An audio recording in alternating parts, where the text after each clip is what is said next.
লা ইউমিনু আহাদুকুম হাত্তা আকুনা আহাব্বা ইলাইহি মিন ওয়ালিদিহি ওয়া ওয়ালাদিহি ওয়ান নাসি আজমাইন। আল্লাহ রাসূল সাল্লাল্লাহু আলাইহি সাল্লাম বলেন, তোমাদের কেউ কোশ্চিনকালেও ইমানদার পরিপূর্ণ ইমানদার হতে পারবে না যতক্ষণ পর্যন্ত আমি নবী মুহাম্মদুর রাসূলুল্লাহ সাল্লাল্লাহু আলাইহি সাল্লামকে তোমাদের মা বাবার থেকে, তোমাদের সন্তানাদি থেকে এবং কি পৃথিবীর সকল মানুষ থেকে বেশি না ভালোবাসবা, ততক্ষণ পর্যন্ত পূর্ণাঙ্গ মুমিন হওয়ার কোনো সুযোগ থাকবে না।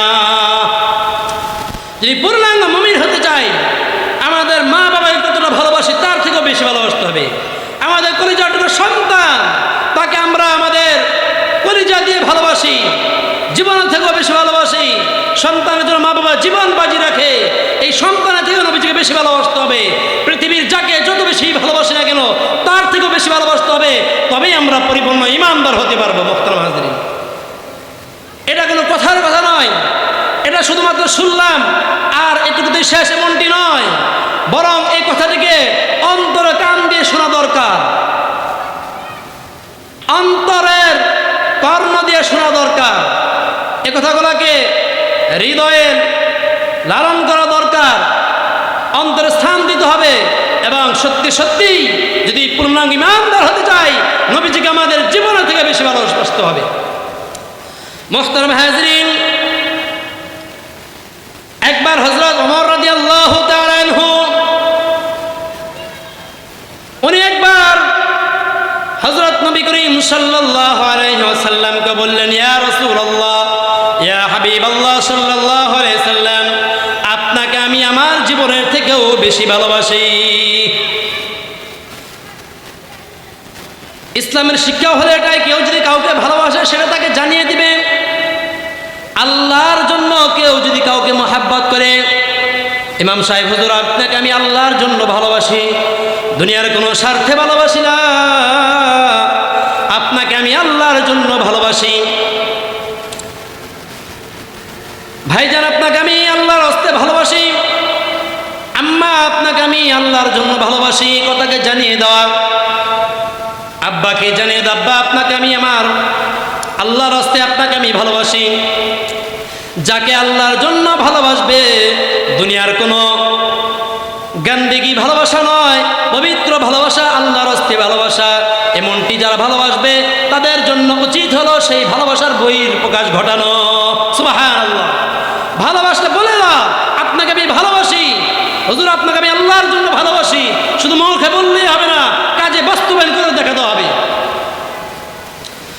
মুহতারাম হাজরিন, হযরত ওমর ফারুক রাদিয়াল্লাহু তাআলা আনহু রাসূল পাক সাল্লাল্লাহু আলাইহি সাল্লামকে বললেন, ইয়া রাসূলুল্লাহ, ইয়া হাবিবাল্লাহ সাল্লাল্লাহু আলাইহি সাল্লাম, আপনাকে আমি আল্লাহর হস্তে ভালোবাসি।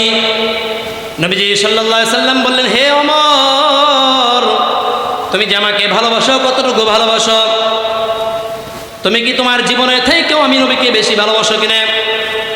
হযরত ওমর রাদিয়াল্লাহু তাআলা আনহু, উনি তো নবীর সাহাবী, উনি নবীকে খুশি করার জন্য মিথ্যার আশ্রয় নেননি। আমরা তো হলে খুশি করার জন্য হলেও বলে দিতাম, আপনাকে আমি অনেক বেশি ভালোবাসি, আমার জীবনের থেকেও বেশি ভালোবাসি। কিন্তু ওনারা কপটতা জানতেন না, ওনারা কোনোদিনের লৌকিকতা করতেন না, ওনারা যা সত্য, ওনাদের অন্তরে যা আছে মুখেও তাদের তাই।